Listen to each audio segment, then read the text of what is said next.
Passepartout left the room and went to find Auda, to whom he delivered his master's message.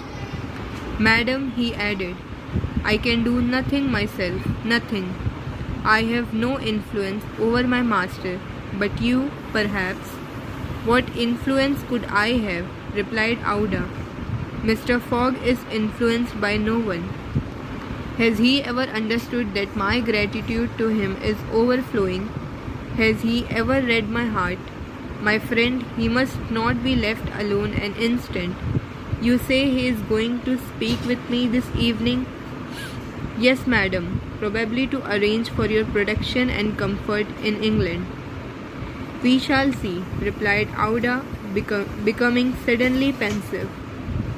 Throughout this day, Sunday, the house in Savile Row was as if uninhabited, and Phileas Fogg, for the first time since he had lived in that house, did not set out for his club when Westminster clock struck 11:30. Why should he present himself at the Reform? His friends no longer expected him there, as Phileas Fogg had not appeared in the salon on the evening before Saturday the 21st of December at 9:15. He had lost his wager.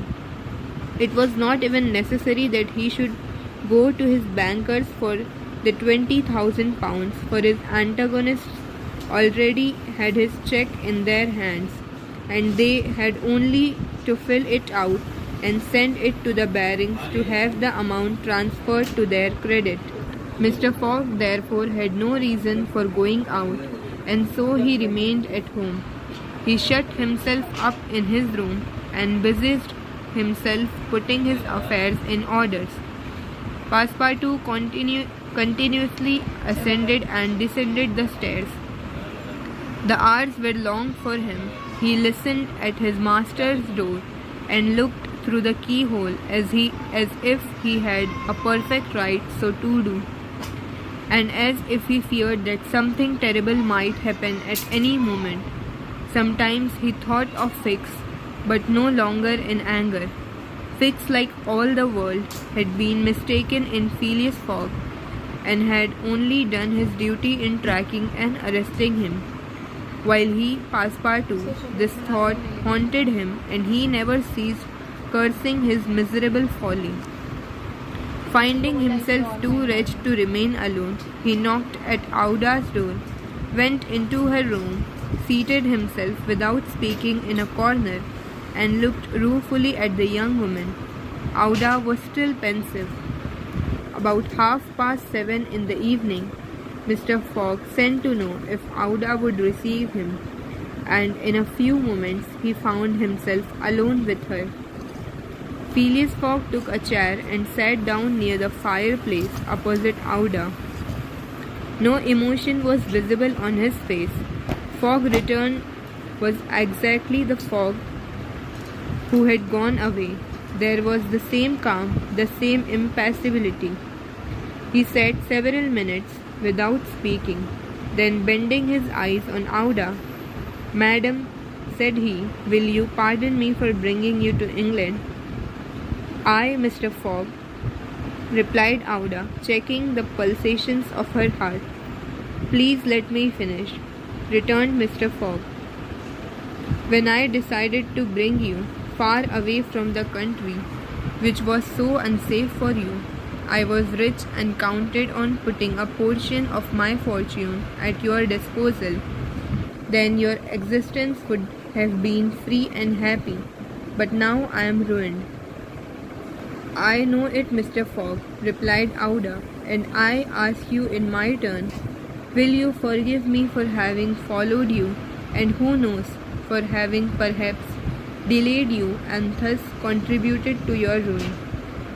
Madam, you could not remain in India, and your safety could only be assured by bringing you to such a distance that your persecutors could not take you.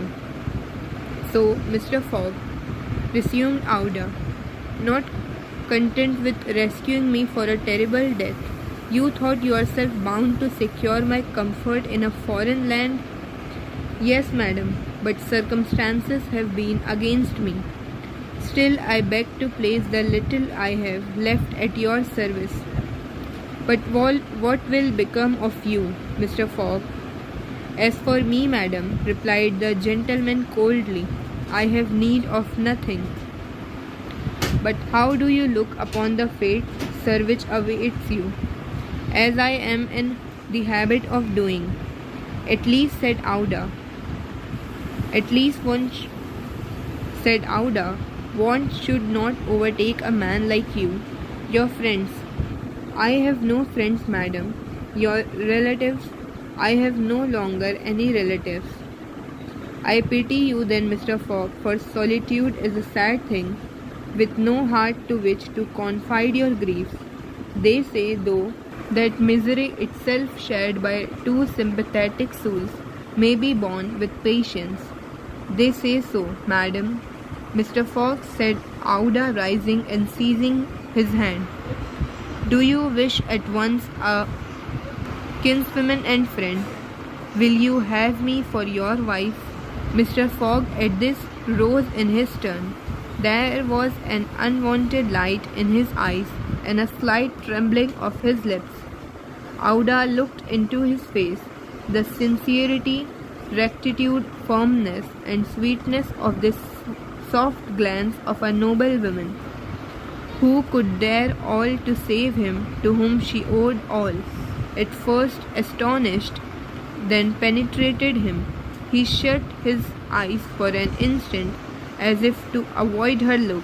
When he opened them again, I love you, he said simply. Yes, by all that is holiest. I love you and I am entirely yours. Ah, cried Auda, pressing his hand to her heart.